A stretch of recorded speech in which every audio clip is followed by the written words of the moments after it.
In my previous video, I did a little bit of a blind tasting.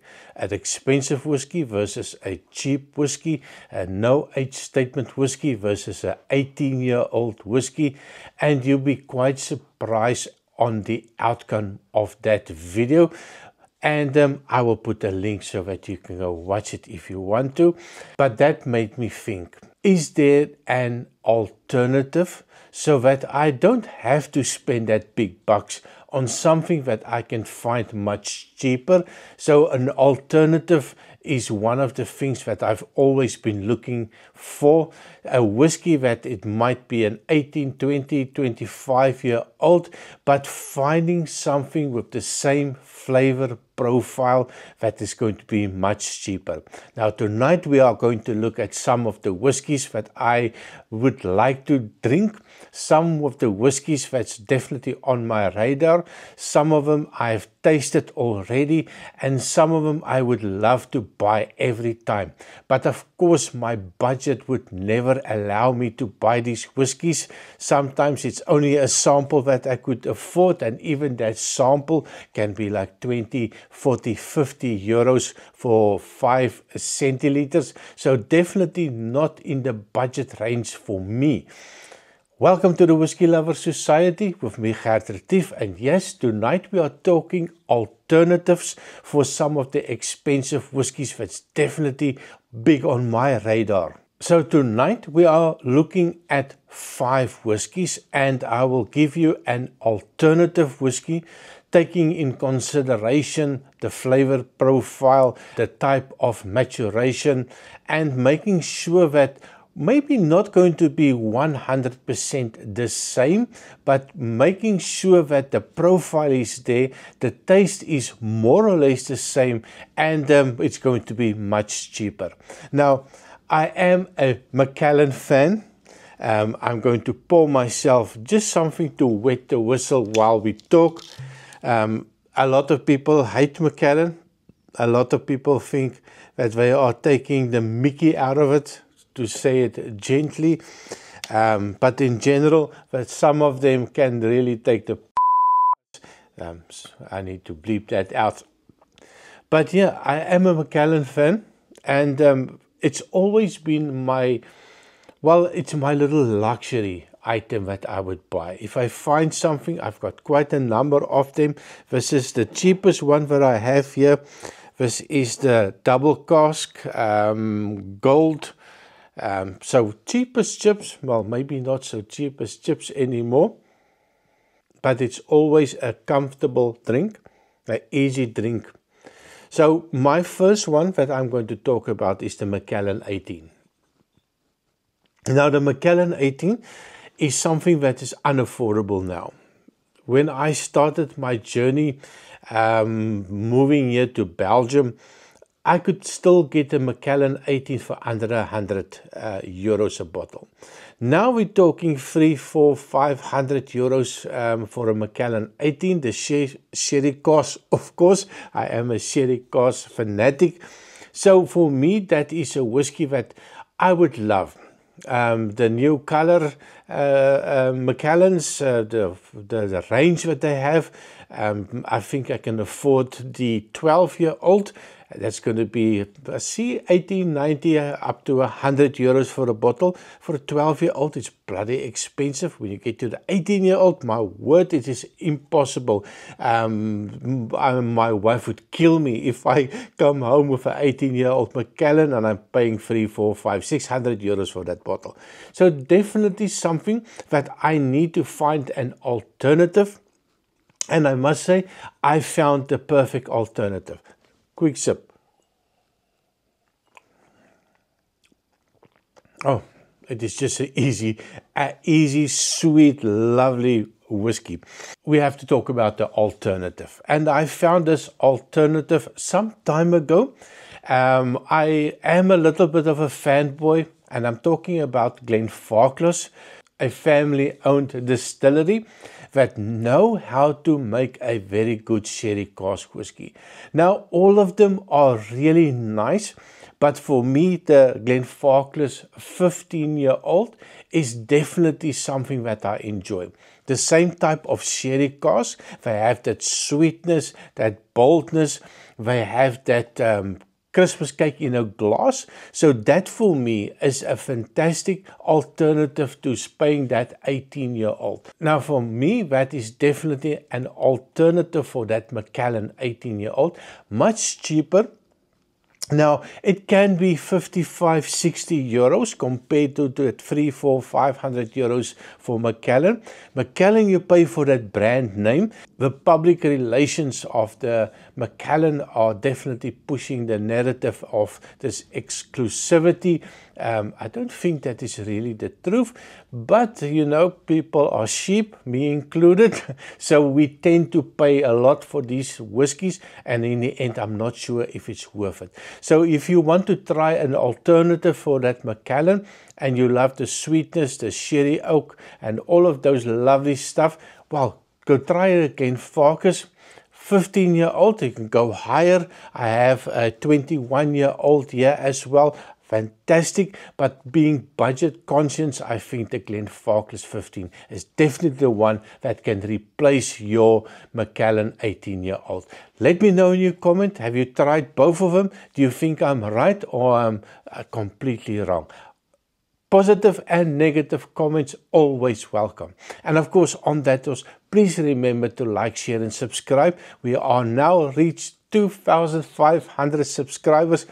Super excited about that. 3,000 next, so please like and subscribe. The next one on my list, Yamazaki 18-year-old. My word, this is something that just goes up every month. The first time that I saw an 18-year-old Yamazaki quite some time ago, I saw it for just over 100 euros. And it was at a duty-free shop here in Holland. And I thought to myself, are you crazy?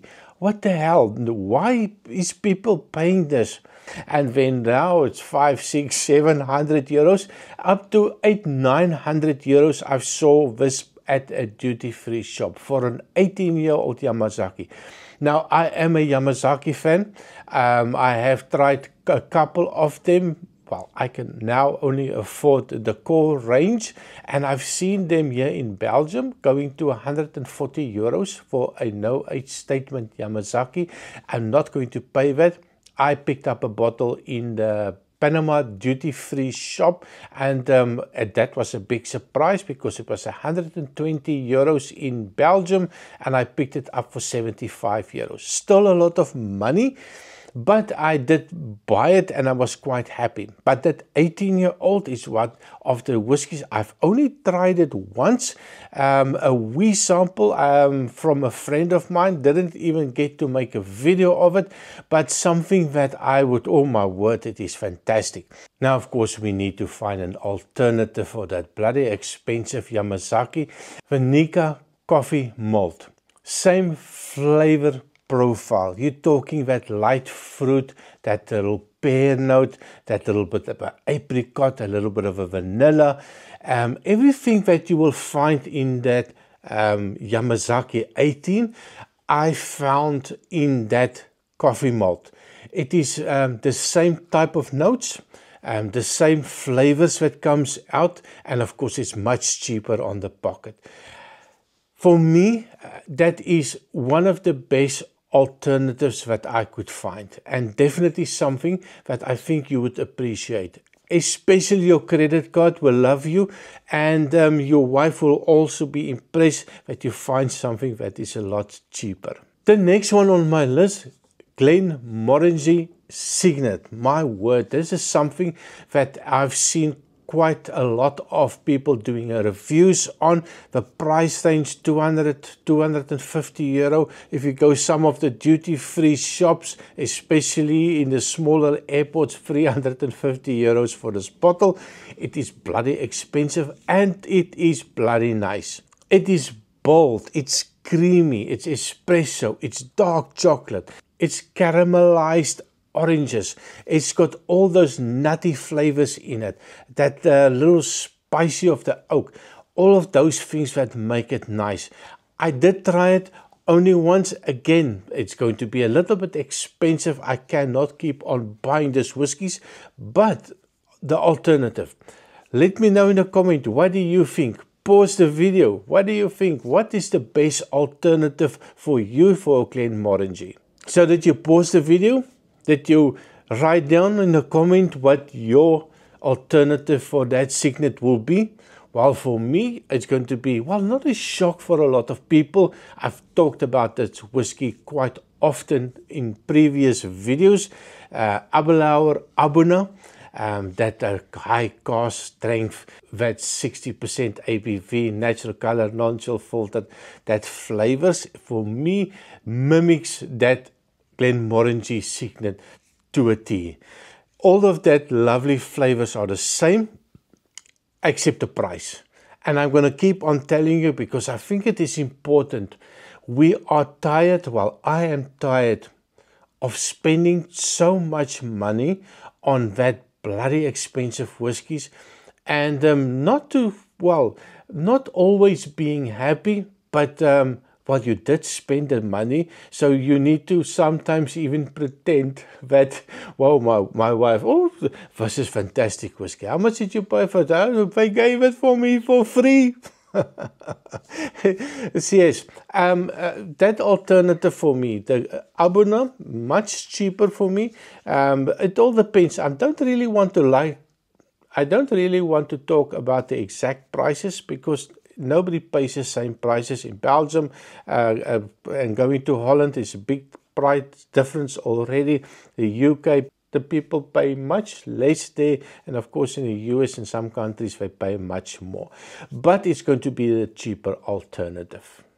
So what do you think? You agree or not? The next one on my list, Lagavulin 16, the Distiller's Edition, the double matured, talking about 150, 200. Now for me that is just outrageous.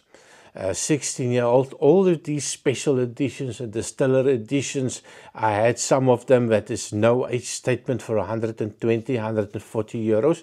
It is just absolutely ridiculous. There is no way in God's green earth that you should be paying this for a special release whiskey. Now I was not really a big fan of, but well, I keep on saying not a big fan of peated whiskies. I kind of enjoy it, especially in winter time.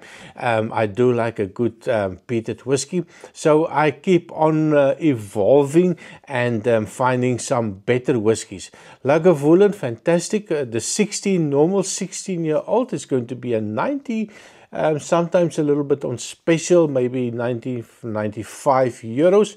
So when you look for the special edition or the distiller's edition and they knock it up to 200 euros, doesn't make any sense to me. When I talk about an alternative for this one, Laphroaig, definitely, maybe the quarter cask is something that is quite similar. The profile is quite, well, it's quite similar to that. You can even get yourself a 10-year-old sherry cask. Oh my word, that is nice.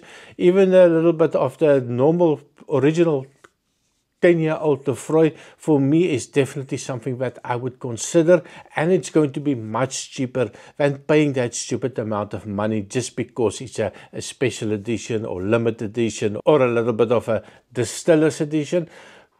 Look at the quarter cask. I think you'll be quite happy with that. Now the last one is one of those wish list whiskies. Whiskies from the USA. For all my US friends, I salute you. And I have seen this online and I've seen that, well, everybody's talking about it. And I see the Pappy Van Winkle. Never tried it. Don't see it here. Will probably never see it here. But I did a little bit of research and maybe in the future I get to try it or be a sample of it. Can you imagine? It's a 15-year-old and you're paying $800 to $1,200 for a bottle. Wow, that is just absolutely a crazy thing.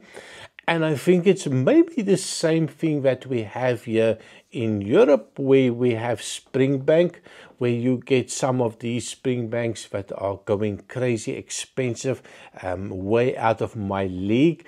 But for me to see a bottle of 15-year-old getting that type of price point, it makes me curious.